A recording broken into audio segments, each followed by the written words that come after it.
Hello everyone, and welcome to my General Hospital News YouTube channel.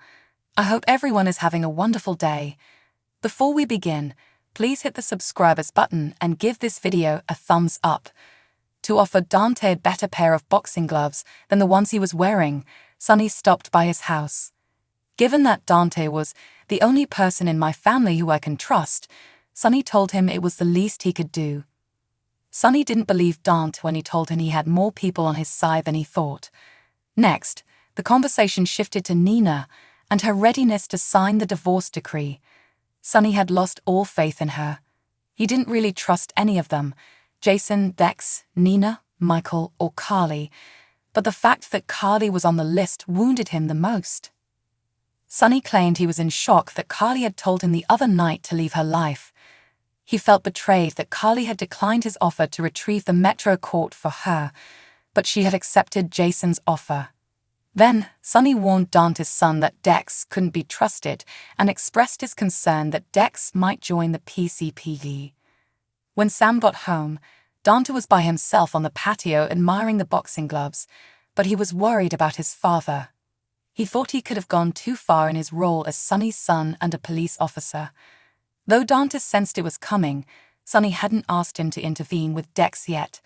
Sam expressed her confidence that Dante would act honorably. Dante was apprehensive. Ultimately, he had numerous chances over the years to undermine his father and had chosen not to. He declared that he had no business being a police officer as he put his badge down on the table. Carly made herself at home in Ava's open doorway until Sonny came back. Ava's expression turned horrified as Carly settled into the couch like she lived there. Carly informed Ava she could just go, but Ava corrected her, saying Carly could not just stroll into Sonny's apartment and take possession of it. That's why Carly warned Ava that she might have become Sonny's gatekeeper, but whether Ava liked it or not, Carly was going to talk to her ex and her children's father whenever she wanted.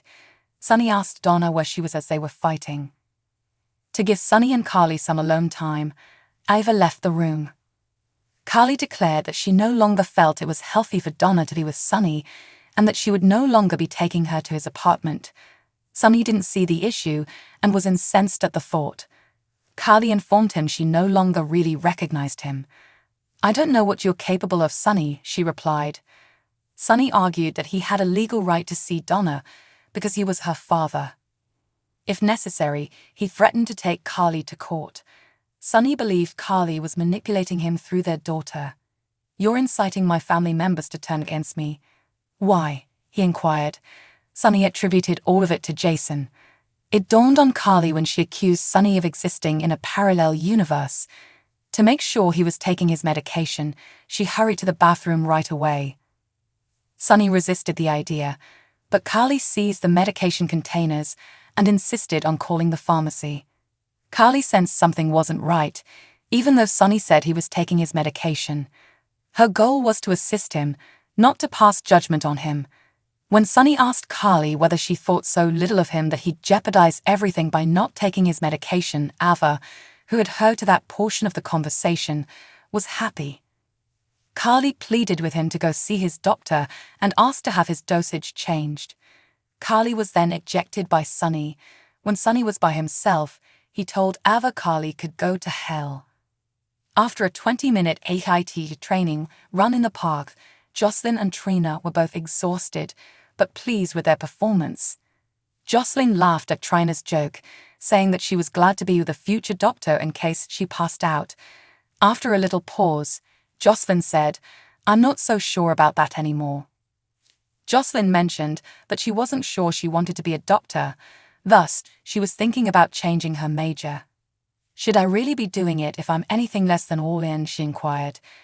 Trina questioned what brought this on, but Jocelyn replied that it had been on her mind for some time. She had been more apprehensive after everything with Adam. Trina attempted to rationalize that Adam's issues were unrelated to his medical studies.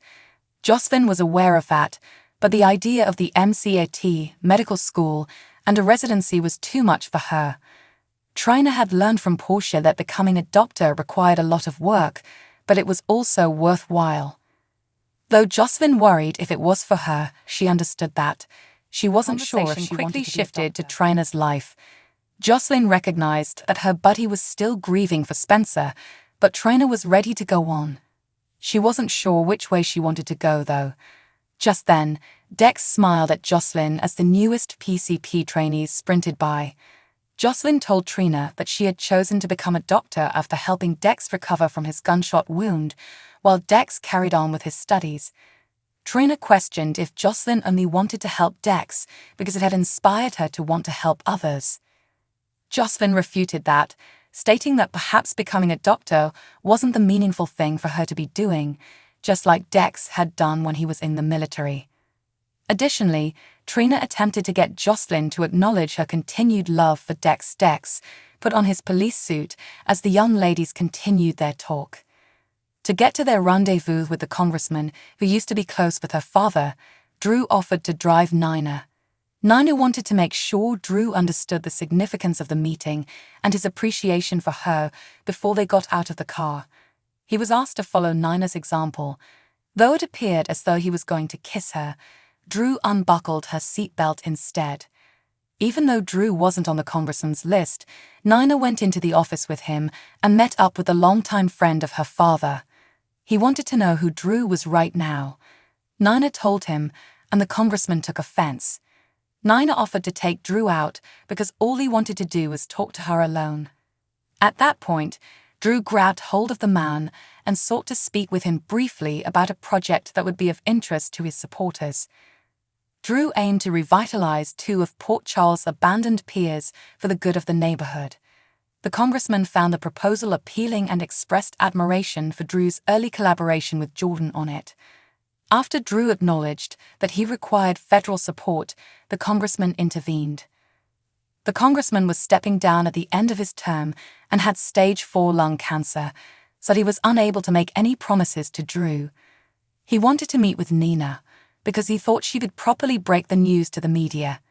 Naturally, Drew apologized, but he also made an effort to persuade the congressman to leave this initiative as his legacy. At last, the congressman inquired of Nina whether he could trust Drew. Nina made a strong argument to the congressman, pointing out that Drew was a veteran Navy SEAL with a reputation for generosity. "I could say truthfully that Drew could be tough but fair," she said. At last, the man said he would pursue funding provided Drew's figures worked out. In order to be ready for her license hearing, Alexis asked Sam and Christina which nearly identical black business suit would be most appropriate. Christina appeared indifferent to the baby's kicks. Christina again referred to the kid she was carrying as her own, which frightened both Sam and Alexis. Christina continued, talking about how the kicking made her cautious. She was obviously enjoying the pregnancy, as seen by her lack of awareness of Sam and Alexis' constant eye contact. While discussing the pregnancy with her family was something Christina enjoyed doing, she made an effort to avoid doing so with Molly due to the delicate nature of the subject. "This is the most powerful and profound experience I've ever had in my life," she said. Before long, Sam had to head out to get Danny, and she complained about the difficulties she was experiencing with her son because of the Jason situation. Alone with Christina, Alexis inquired about her true state of well-being. Although things were going well for her, a beaming Christina said that she was concerned about Molly and TJ. She could feel the tension between them too. To Alexis' amazement, Christina revealed that she occasionally thought Molly and TJ were using the baby as a check-off item on their list of accomplishments.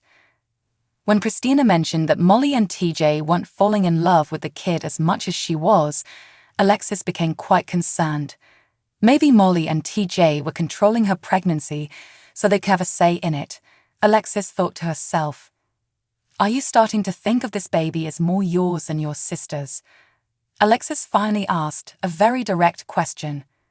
Thanks for watching. If you like this video, so please don't forget to subscribe my channel and don't miss any update.